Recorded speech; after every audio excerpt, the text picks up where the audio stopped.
gara masfiittiin deebi'a. Egaa ji'oota hedduudhaaf harka kee hidhamtee bakka osoo hin rafin bakka mijanne keessa turte mana murtiitti yeroo akkamii si geessa? Maal jedhanii immoo si himatan gaafa mana murtiitti si geessan sana? Mana murtiitti gaafa dhiyeessan gaafa Rifannoo Diimaa dhufan sanaadha.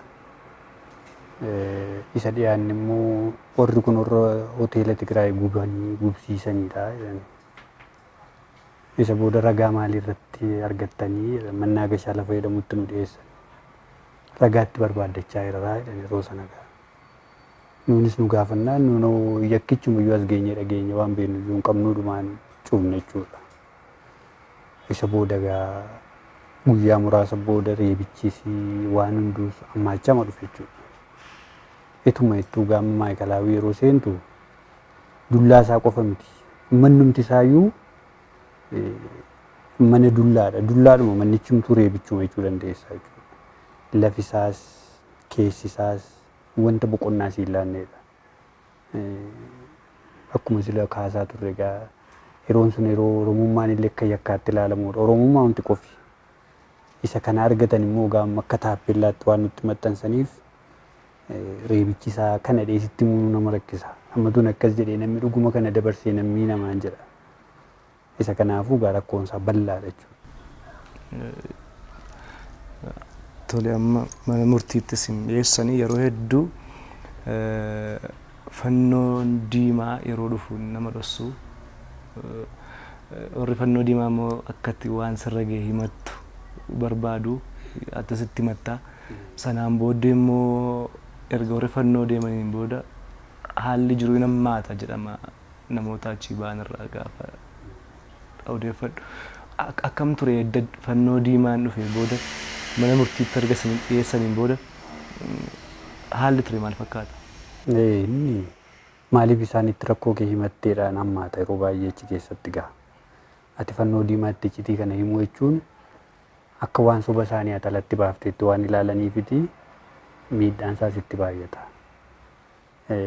Garuu gaarummaan warra fannoo diimaa mana murtiitti akka nuun dhiyaannu nu godhanii guyyaa beellama keenyaallee nu duukaa dhufanii dhaabatanii dhaggeeffachuutti ka'anii sababuma beellami keenya dheerachaa waggaa ja'a lafarra qotameef dhaabbatan malee guyyaa tokkoyyuu nu biraa namni hanga mana dukkanaatti illee nu duukaa deemanii mana hordofaa turan jechuudha. Yeroo maasittiituu maaliif harka isaanii irraa niittanii yeroo jedhan immoo eegumsaaf jenneeti malee waan biraa miti. Yeroo isaan achi deebi'anii ati lafuma keessilaatti deebitaa jechuudha. Kanaafuu yeroo sana miidhaa achitti sirra ga'u akkati dubbattu barbaadan isaan. Kanaaf hammaataa jechuudha yeroo Rifannoo Diimaa dhufan. Tole. Injiinar Masfiin agamiif turte jechuun atis ta'e Injiinar Tasfaa'uun agamiif turtan gara Maayikalaawii? Maayikalaawii ji'a 3 turre. Sanaa booda mana murtii olaanaatti nu dabarsanii mana murtii olaanaa deddeebinee yeroo dheeraaf hedduu nu marmaarsanii booda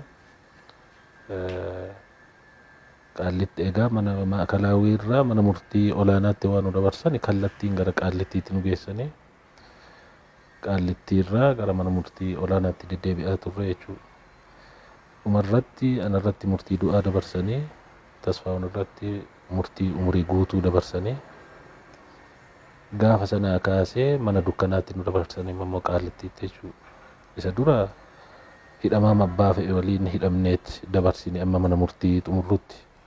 Mana murtii edda xumurree mana dukkanaatti nu dabarsanii egaa yeroon ulfaataan yeroo sana jechuun danda'ama.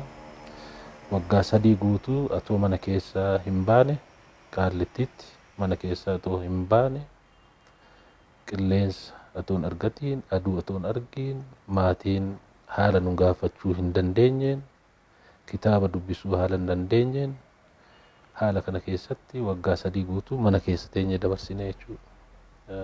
Yeroon sun yeroo baay'ee ulfaataa seenaa mana hidhaa keessatti yeroon rakkisaan yeroon ulfaataan nuti dabarsine yeroo sana jechuun danda'ama. Waggaa 3 Qaallittii mana dukkanaa keessatti dabarsine jechuudha.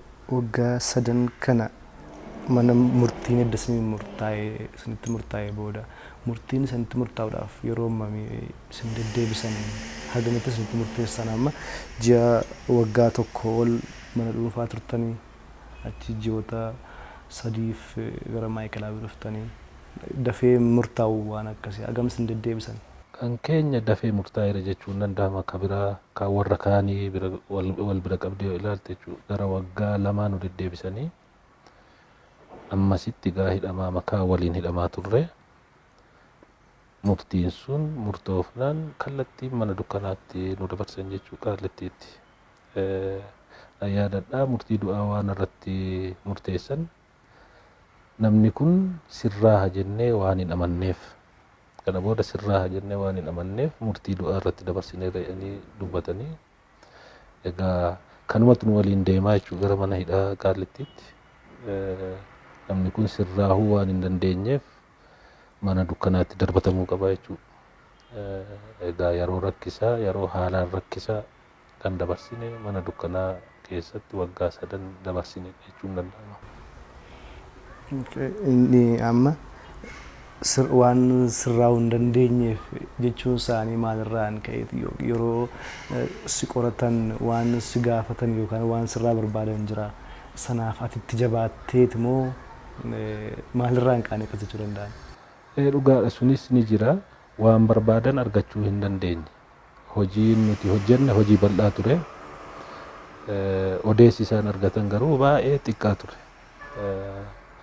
Amma argachuu qaban irraa parsantii 1-2 illee argataniiru nama edda darbee jechuudha.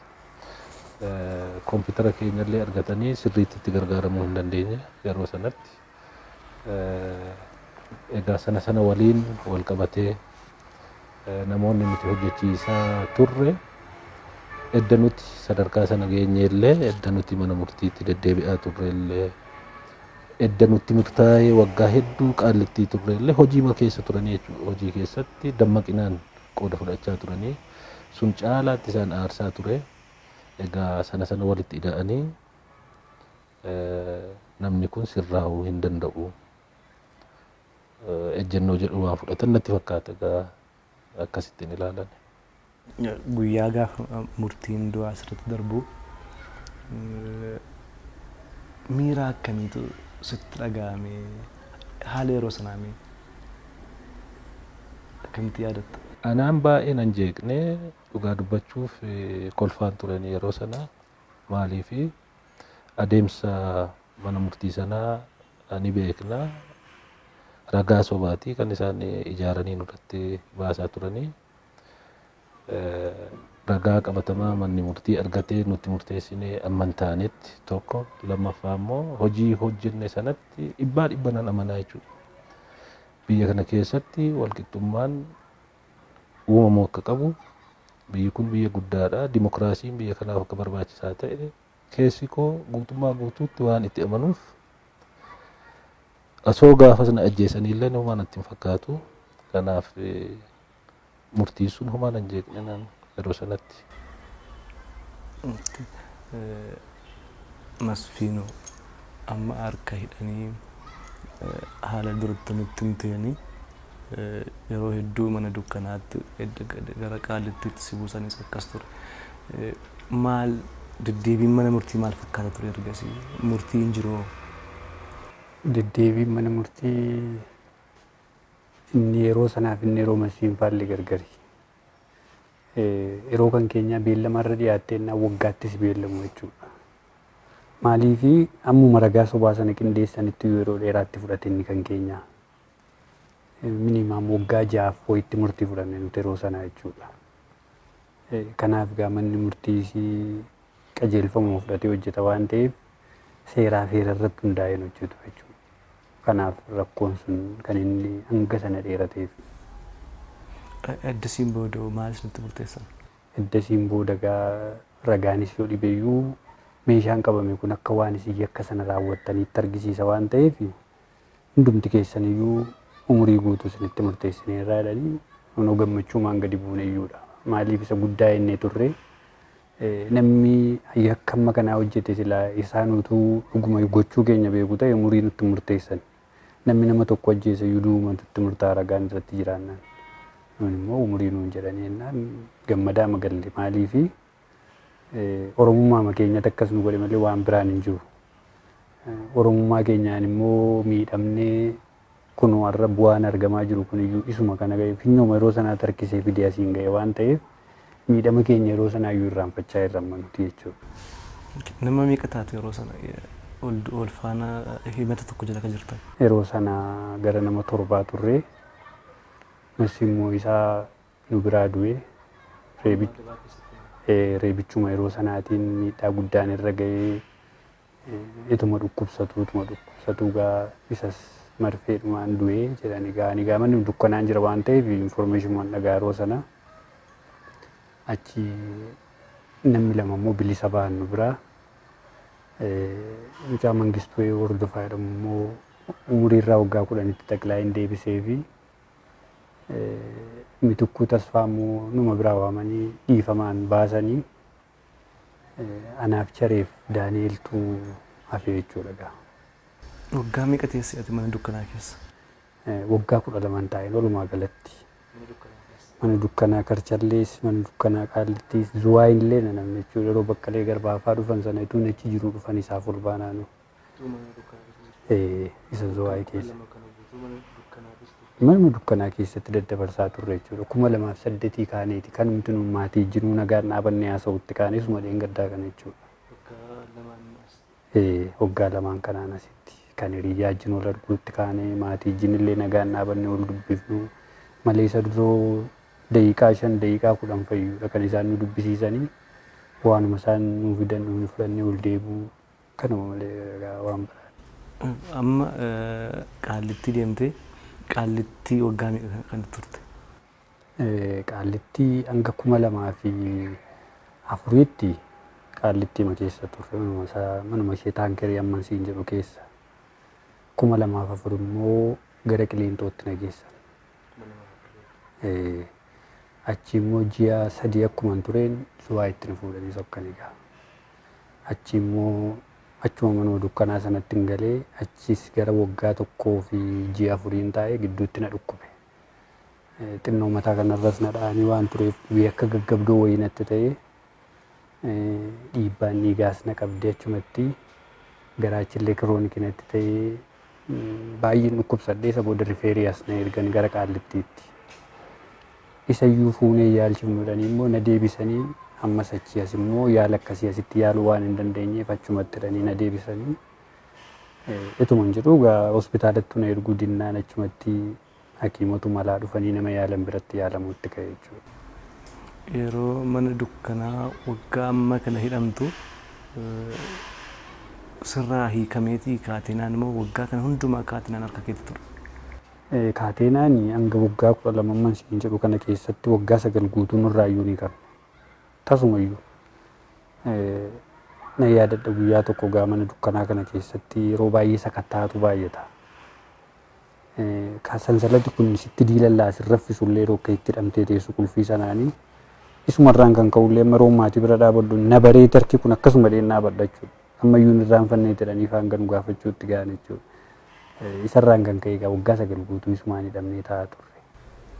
Kophaadha moo namaa wajjin immoo namaa wajjin wal faana hidhamte? Jiru Qaallittii sana kutaa tokko keessa nama 6 qabataa. Ijoollee Daawit Dirribaafaa kan jedhaman jiru. Ijoollee yakka biraatiin dhufan achi keessa guutee jira.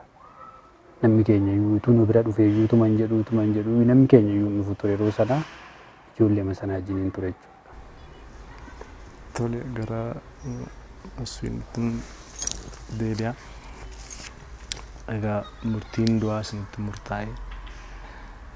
Edda murtiin du'aa isinitti murtaa'een booda immoo mana dukkanaatti isin deebisan. Manni dukkanaa akkam ture haalaatti ture? Manuma dukkanaa qofa isin galchanii dhiisan moo haalli reebichi dararaan ture isinirra dhaabbate? Lamaan keessan immoo wal faana turtanii injiinar faana akkam ture? Lamaan keenya wal faana turre kutaa adda addaa keessa turre yeroo mana dukkanaa seenne ammas baay'ee ulfaataa ture waan isa ulfeessu maalinni halkanii guyyaa manuma keessa teessaa jechuudha. harkaa miila nu hidhaniitti mana keessa nu kaahanii nyaata akka saree ciree irratti fidanii nutti darbatu, laaqana irratti nuu kennu, irbaanni illee nuu kennamaan turreerus yeroo waggaa 3 turre jechuudha. Haala kanaan dabarsinee Qaallittiin lafti isaa lafa ho'aadha. Qilleensi seenuu hin danda'u kutaati keessa jirtu, keessattuu kutaan Tasfaa'uun Camadaa keessa ture baay'ee rakkisaa ture. Meetira tokkoof meetira tokko bal'inni isaa jechuudha kan inni keessa ture. Siree qabaa, siree marra taa'ee dabarse jechuu dandeessa. Odeeffannoo qabnu manni sun kan ijaarame wannoof eenyu nama Kinfee ajjeese. Nama sana achi keessa tursanii murtii du'aa irratti murteessanii dhuma irratti achi baasanii ajjeesan nama sana. Mana isaaf ijaarame keessatti mana meetira tokko fi meetira tokko keessatti waggaa 3 haala qilleensan arganneen maatiin hin jiru, kitaabni hin jiru, dubbisuun hin jiru. Haala sana keessatti onneensaa jeeqame. Mana yaalaa argachuun hin jiru, mana yaalaa yoo gaafatte namni si dhagahu hin jiru. Haala sana keessa ture egaa waggaa 3 booda dhukkuba onnee isa mudateef immoo qoricha kenninaafi ani marfee kennaniifi dhumarratti marfee kennaniifi guyyaa tokko booda du'uusaa dhageenya jechuudha Tasfaa'uun. Kanaaf haalli nuti keessa dabarsine kan waggaa 3 sun baay'ee ulfaataa ture, baay'ee hamaa ture. Egaa maaliif akka ta'e nuun galu nu sirreessuuf akka hin jenne sammuu kee jijjiiruu hin danda'ani. Amantaan keenya onnee keenya keessa jira jechuudha. Daran akka jabaattu ejjennoo qabattee jirtutti akka guddattu toora sanarratti nama guutuu akka taatu si taasisa malee wanti si sirreessu, wanti duubatti si deebisu, wanti si cabsu hin jiru. Akeekni isaanii egaa nu cabsuu fi gad nu qabuuf ture. Dhumarratti waan isaan itti milkaa'an Tasfaa'uun akka achitti hafu gochuu danda'aniiru.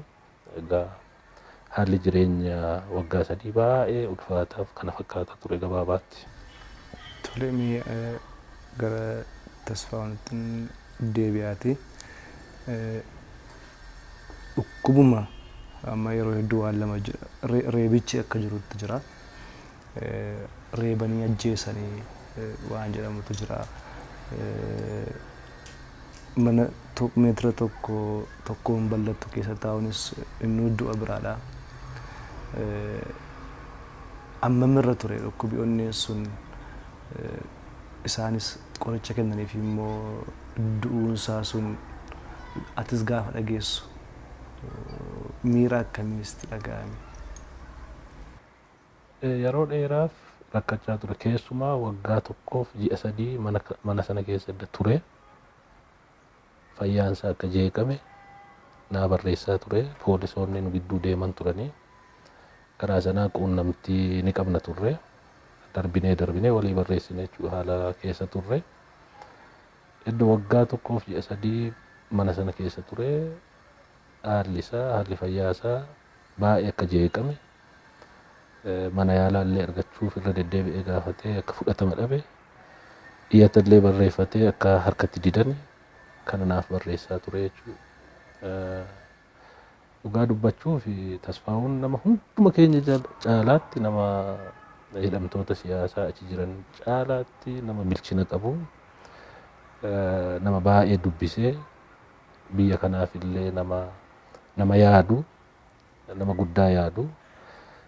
Isaanis kana waan beekaniif geessanii kutaa sana keessa galchanii jechuudha. Akka miidhamu, akka cabu, akka fayyaansaa jeeqamu, nama fayyaa guutuu qabu, nama gama hundaan rakkoo tokko illee hin qabne geessanii achi keessa galchanii. Egaa waggaa 1 fi ji'a 3 booda fayyaansaa jeeqamuu jalqabee akkuma sida siif kaasee mana yaalaa argachuuf irra deddeebi'ee iyyatee sun fudhatama dhabee. Haala sana keessatti egaa waggaa 3 sukkuumanii sadarkaatiin to'annootii ala ta'e jechuudha fayyaansaa dhumarratti. Dhumarratti haga naaf barreessuu dadhabuullee gahee ture jechuudha. Poolisni nu gidduu deemaa ture. Haala rakkisaa keessa akka jiru naaf dhaamaa ture. Sanarra gahee ture. Dhumarratti marfee kennaniifi marfeen sun isan fayyifne achumaan du'ee jechuudha, achumaan hafee jechuudha. dhugaa dubbachuuf Tasfaa'uun nama of ajjeesu illee miti. Nama amantaa akkasii illee qabu miti. Nama keessi isaa jabaa onnataa kan nama biraallee jabeessu kanaan beekama jechuudha. Mana hidhaa keessatti seeriin inni keessa ture illee konkiriit. Irri konkiriitiidha. Girgiddaan lamaan konkiriitiidha. Jalli konkiriitiidha. Iddootti namni uffannisu, iddootti namni ufajjeessu haalli sun hin turre. Dhumarratti uffannisi ufajjeesidhanii waa dubbatan waan nama ajaa'ibu. Egaa haala kanaan lubbuunsaa darbee sun baay'ee nama deesse. Baay'ee na gaddisiise. Yoomuu onnee koo keessaa bahuu hin danda'u gaddi kun. Egaa qabsaa'aan ni kufa. Sun egaa galaa nuuf ta'uu qaba uummanni Oromoo. Qabsaa'onni keenya itti kufan. Qabsoo kana asiin gahee jira. Kun waan guddaa kan arguun keenya baay'ee nu gammachiisa. Ammas ifti kun bal'achuu qaba. Injifannoon keenya guutuu ta'uu qaba. Biyyi kun dimokiraasii ta'uu qabdi. Walqixxummaan dhugaa haqni lafarratti mul'achuu qaba. Egaa kana hawwiin keenya inni guddaan kana jechuudha. Kanaaf manaa baane hawwiin keenyis kana. Kanaaf gatii kaffalan namoonni akka Tasfaa'uun Camadaa fa'a. Tole edda Tasfaa'uun Camadaa egaa amma rabbi lubbuu isaa boqochiisu isin biraatiif boqotee shira amma nutti himte kanaani mana dukkanaa galtanii yeroo turtii hammamii keessatti kan inni lubbuu isaa darbe? Waggaa 3 booda jechuudha. Waggaa 3 seelii sana keessa kutaa sana keessa adda ture waggaa 3 booda kan lubbuun isaa baate. Ergasii ati hammam turte bakka itti siidhan sana yeroo agamis turtan mana dukkanaa sana keessa?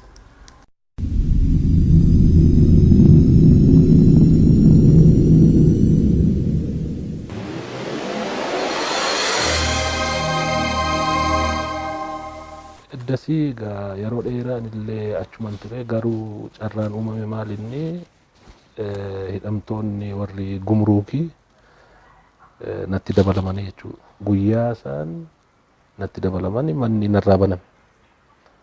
Gabrawaad fi Daawit Itoophiyaa nama jedhamu. Namoonni kun kutaan ani keessa jiraadhutti dabalamanii yawwas manni narraa baname socho'uuf illee carraa argadhe jechuudha. Sana booda amman gaafa hiikamuuf ji'a 2 mana hafutti namoota kana waliin hin turechi mana hidhaa keessa. Okay. Kan keessani namnis beekaa uummanni Oromoos hin beekaa maqaan keessanis beekamaadha. Lachuu dhimmis dhaabbileen garaagaraas dubbataa turani. Ijoolleen Oromoo hidhamte immoo hedduudha. Kan uummanni hin beekne kan maatiin illee lafa isaanii jiran hin beekne hedduu jira. Namoota akkasii kanneen mana dukkanaa keessattis haa ta'u wajjin hidhamtanii fi beekamtii qabaachuu qabu jettan fi rooroo irra ga'e dabareedhumaan dhume.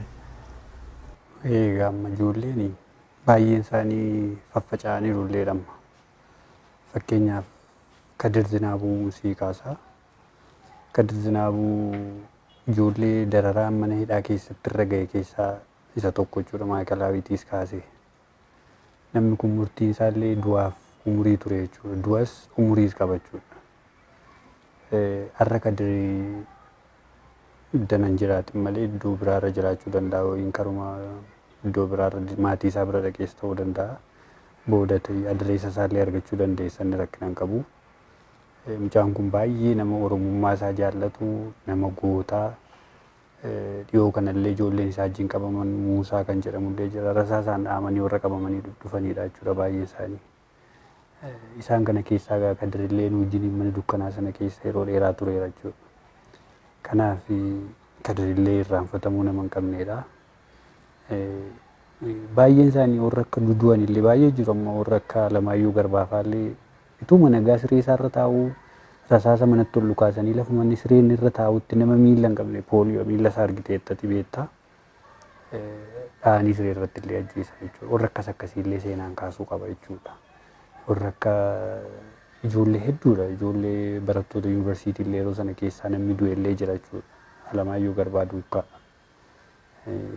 Kanaafuu warra akka Daani'eel Ayyaanaa fa'aa, Charnet Emaanee fa'aa warra akkas akkasii illee irraanfatamuu hin qaban. Maaliif seete akkuma sila Masfiin kaase qabsoon bu'aa bu'ii qabdi. Bu'aa bu'ii sana keessaa immoo firiin tokko argamuu qaba jechuudha. Har'a carraa akkasii ta'e haasa'uuf iyyuu kun bu'aa qabsoo uummata keenyaaf qeerrooti jechuudha. Ituu maalummaa keenya hin barre ta'e nuuni iyyuu rakkoo kana keessatti gidiraan argina.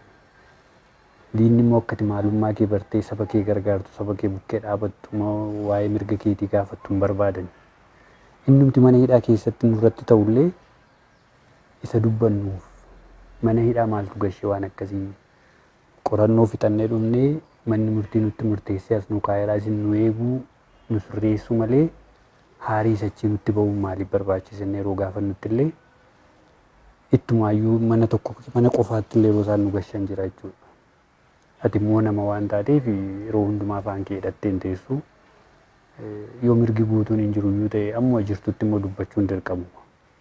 Kanaaf egaa namooti irraanfatamuu hin qabne akka Masfiin immoo isaallee nama shufeeraa obboleessi isaallee qabsooma keessatti du'ee inni immoo kun mana hidhaa Qaallitti keessatti du'ee nama guyyaa tokkollee mataa dhukkubbii hin qabne ture jechuudha mucaan sun. Reebichi maayikalaawwitti nurratti ta'e hidhamtoota Oromoo hundumaa irratti ta'ee illee tilmaama waan si dhufu reebichi hamtuun nurra ga'e jechuudha. Ani isa nama sila marrummaan talatti na beesiin jiru Tuqur Ambassaa illee yeroo ciisee yaalamutti isa nuuf hin beekne illee sireetti miila koona jedhanii na ciibsu jechuudha. Isa booda kun keessaaf alaan heddiinaa hodhame booda kan hin dhaabadhee maatii ijjiin illee haasa'utti ka'ee malee yeroo sana dhaabachuu illee hin danda'u jechuudha.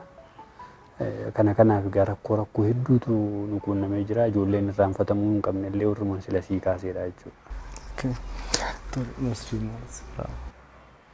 Ani kanarratti kan hin dabalu qabsoo Oromoo fuulduratti tarkaanfachiisuuf kan qabsaa'e sadarkaa adda addaatti gatii adda addaa kan baase hunduu dagatamuu hin qabu. Egaa inni guddaan har'a warri lubbuun jirru qabsoo kana fiixaan baasuu qabna. Ifa har'a mul'achaa jiru kana bal'isuu qabna jechuudha. Biyyi kun dimokiraasii sodaachaa eessaanuu gahuu hin dandeenye. Biyyi kun biyya guddaadha jedheen amanaan akka mataa kootti biyyi kun dimokiraasii baay'ee ishee barbaachisaa. Biyya kana keessatti walqixxummaan dhugaa gad dhaabbachuu qaba. Olaantummaan seeraa kabajamuu qaba. Amma kun ta'ee arginutti ammallee itti fufuu qaba jechuudha qabsoon kun. Egaa inni guddaan gatiin bahe walitti ida'amee baroota dheeraaf waggaa 50, 60 fi sanaa duratti fuulduratti duubatti geessinee ilaaluu dandeenya. Gatii guddaatu itti kafalamee jira qabsoo kana. Gatiin kun lafarratti waan amman tuttuqaa jiru kana mul'isuu danda'uutu itti jira jechuudha. Ifti guutuu mul'achuu danda'uutu itti jira jechuudha. Bu'aan qabsoo kana akkuma arginu amma sadarkaa Afrikaattu sadarkaa biyyaatti sadarkaa naannoo keenyaatti mul'ataa jira.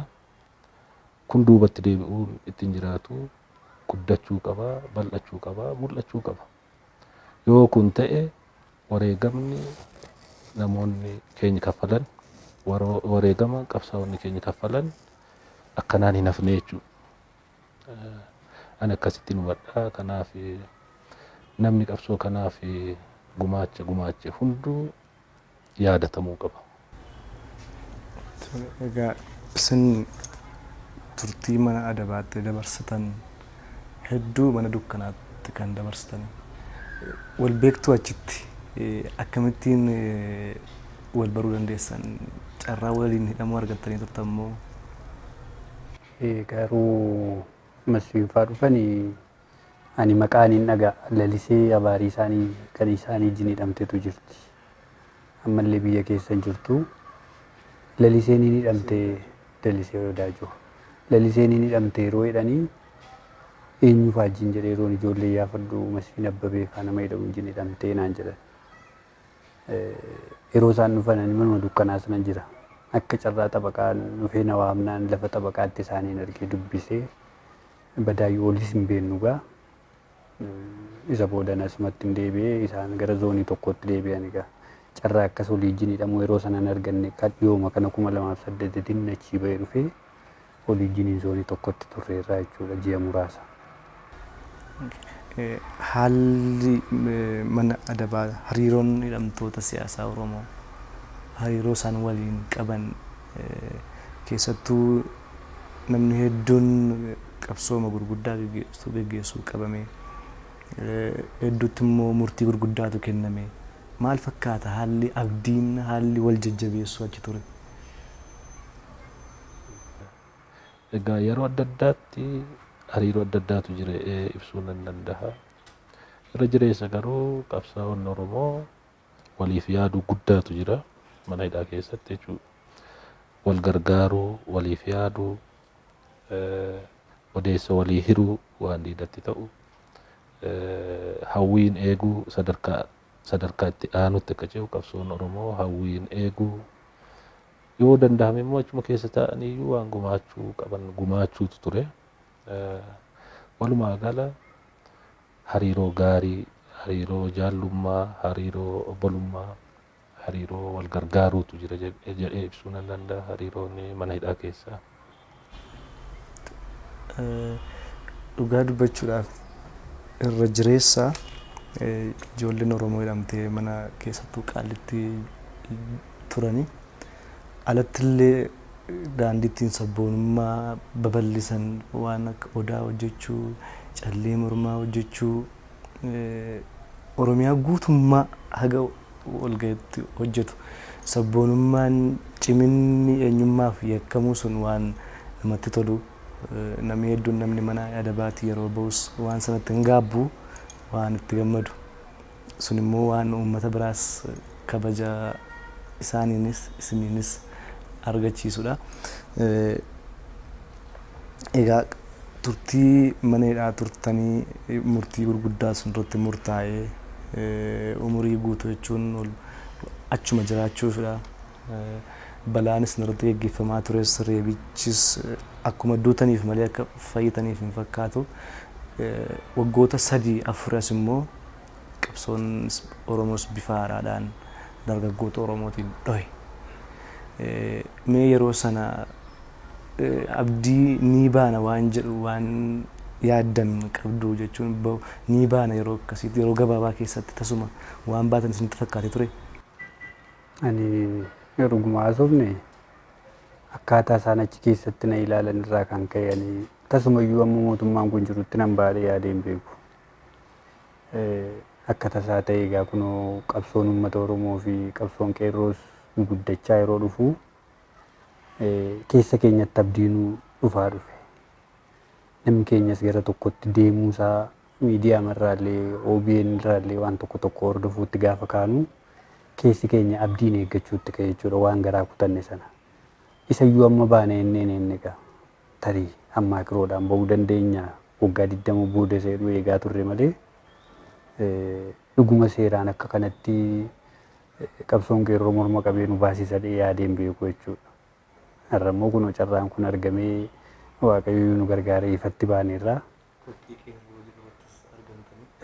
Kanaafuu isatti sila odaa jette mana hidhaa keessatti hojjetamu. Odaan achi keessatti hojjetamu kun qabsoon hojjetama waan si dhibu. Odaayyuun hojjettan jedhanii ijoollee nama meeqa harka hidhanii yeroo sana. Nan yaadadda darguuttaan harkisaa hidhameera. Dajjaazmaach Bayyaneellee attamitti odaan hojjettan jettu jedhee yeroo inni dubbatu fuudhanii mana dukkanaatti illee galchaniiru isallee. Anillee yeroo baay'ee nan dubbadha. Kunoo Aksuum Faasil Laallibalaan kunoo rakaboota irratti hojjetamaa jira. Odaan maalummaa Oromoo ibsaa maaliif isa kana immoo jibbitu kunoo mukarraa hojjetamaa isa laphee namaa keessa jiru waan argitanii ennee yeroo dubbannu ankee beekameeraati dhiisi ijoollee nu jalaan faalinii jedhu. Kanaaf odaan achi keessatti hojjetamullee qabsoon hojjetama waan si ajaa'ibu. Uummatuma bira ga'uufiti ijoolleen itti dadhabdee hojjettee uummatatti gadi yaafti malee bu'aa tokkollee buufatan ijoolleen jechuudha. Kan immoo kan hojjetee uummata kana biraan ga'ee ijoollee Qaalitti jiran hidhachuu dandeessa jechuudha. Maaliif sammuun calluma dhee taa'u tokko waan tokko oomishuu numa danda'a. Akkuma sila masfiin kaasee amma kitaaba carraa argannee dubbisuu illee dhabneerra. Baaybiliin illee hin galu manuma nuun keessa turre mana dukkanaa sanatti. Iddii zoonii sanatti gaa 2008 kaafnee walitti ijoollee wajjin walitti makamnee wantooti hojjetaman kitaabolee dubbisuutti yeroo kaanu wanti nuun ilaallu hundumtuuyyuu keessa keenyatti hamilee horaa dhufe jechuudha. Tole. Injiinaritti deebi'a. Hiriyyaan ofiis hiriyyaan qabsoo jaalli ofii nama biraa wareegamuun manni adabaa iddoon ciisichaa iddoon taa'umsaa mijataa hin taane manni dukkanaa jiraachuun sanarraan immoo umurii guutuun namatti murtaa'uun waan salphaa miti. Garuu immoo akkuma amma jenne qabsoon dargaggoon Oromoo jaarsi jaartiin daa'imni hundumtuu godhee waan akka baataniif sababa ta'e. Yaaddee beektaa tasuma nan ba'a jettee qabsoon Oromoo kunis jijjiirama akka saffisu fidee dafee na baasa jettee wanti yaadde jira. Dhugaa akkasitti yaaduun baay'ee rakkisaa ture. Waa'ee qabsoo keenyaa baay'ee hordofnaa jala buunee hordofnaa achuma keessa teenye mana dukkanaa keessa illee yeroon ture ni hordofnaa. Qaawwaa arganne hundaan ni gaafannaa ni hordofnaa. Barruulee adda addaa ismaagil gochuutu ture karaa poolisii karaa adda addaa galfachaa turre ni hordofnaa. Walumaa gala biyyi kun biyya humnaan bultu biyya dukkana keessa deemaa jirtu akka taate ni beekta. Dukkanni immoo deemee akka injifatamu beekamaadha. Akka injifatamu shakkii tokkollee hin qabnu achi teenyayyuu jechuudha. Garuu yeroon isaa akkasitti gabaabbate innee iyyaanne qabsoo qeerroowwan Oromoo gaggeessaa turanii waggaa 3-4 asitti wanta ta'aa jiru arginu garuu abdii guddaa nutti horee jira. Akka dhuunfaatti bahuu qofaatu hin taane qabsoon kun sadarkaa itti aanutti akka ceehaa jiru lafa irratti mul'achaa jira qabatamaa mul'achaa jira sun baay'ee nu gammachiisa. Gammadaa turre jechuudha. Waa'ee hiikamuu dhabuuyyuu baay'ee yaadnu sun baay'ees wannoo keenya hin qabatu sammuu keenya hin qabatu achi keessatti. Inni guddaan waan qabsoo walii wal qabatee lafarratti mul'achaa jiru qeerroowwan Oromoo falmii isaan gaggeessaa jiranii wareegama kaffalamaa jiru waan hundaa waan dhageenyuun onneen keenya yeroo hundaan guutamaa jechuudha. Kanaaf deemee namni lubbuun jiru ifa kan akka arguu danda'u ni amanna keessa keenyatti jechuudha. Dhumarratti immoo daandiin cufamee sadarkaa biyyaatti ikoonomiin kollaapsi godhee qabsoo kana waliin wal qabatee wanti ta'aa jiru hunda sadarkaa amansiisaa irra akka gahee argaa jirra. Sun egaa akka bahiitii keenya saffisiisu akka baanu abdii guddaa qabna turre. Dhumarratti sanumatu ta'e egaa bu'aa qabsoo qeerroowwan Oromooti kan nuun illee mana hidhaatii nu baasee jechuudha walumaa gala. Tole amma waliin dubbii keenya keessatti yeroo injiinar Tasfaa'uun Fisaa ta'u xalayaa olii barreessaa turre jettee barruulee tokkollee karaa poolisii akka isin qaqqabu natti akkam ture hariiroon akkasii waan akkasii gochuun kun silaa akka seeraatti ni eeyyamamu akkamittiin argattu waanuma ittiin barreessitan iyyuu tooftaa akkamii gargaaramtu wal quunnamuudhaaf.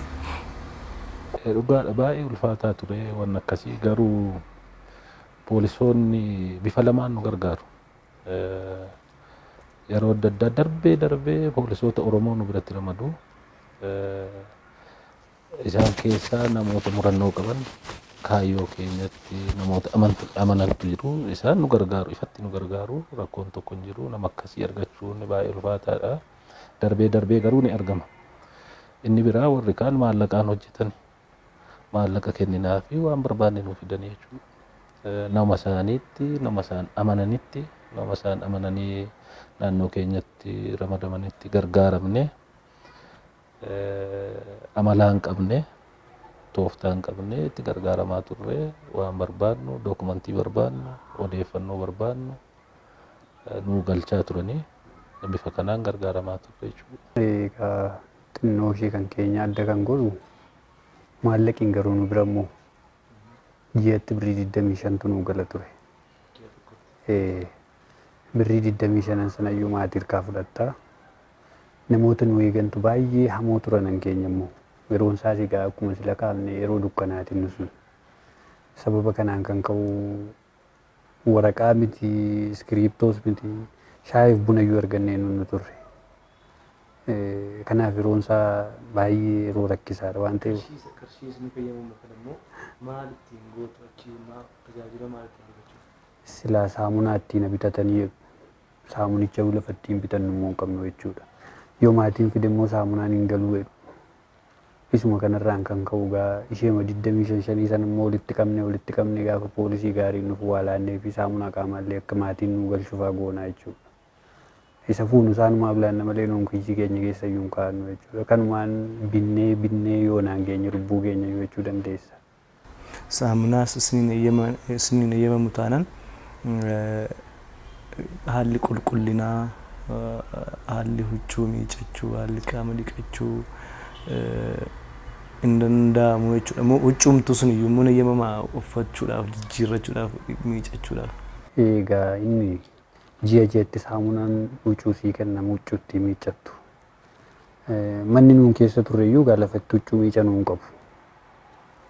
Achuma mana fincaanii keessa jira bu'aansaa laastikii hafnee laastikii irratti huccuu miicanna achuma mana fincaanii sana keessatti jechuudha. Isatti wayyaa miiccu saamunaa kana keemikaalli isaa hamaadha. Yeroo baay'ee nannallee na kukkutee na fixee oolanii yeroo tokko alarjii kanatti ta'ee isaa kaasee egaa saamunaa isaan naa fidan huccuun ittiin miica malee ittiin nannanni bishaanumaan inni qachuutti ka'e jechuudha. Amma isiniin maatiin hin gaafata. Egaa uummatis ni beeka. Irra jireessa garuu akkan odeeffannoo qabutti ijoolleen keessattuu ijoolleen lola irratti qabamtee kan maatiin hin beekne kan maaliin hin jenne uffata akka hin qabne dhageenya waan ciccitaama fa'aa jiru maranii uffachuu dhageenya. Sanaan ala immoo namni Oromoon ala jiru iyyuu quba isaan hin qabu nama tokko namni beekamu meebii gaafatamuu danda'a. Warri kaan immoo kan gatamantu jira jedhama dagatame. Sanarratti maal jettu isin waan agartanis waan taajabdanis uummatis waan gochuu qabu. Egaa kana booda waan akkasii nutti deebi'ee jennee abdannu garuu waan quba wal qabaachuu dhabuun sun balaan fide waan argitan.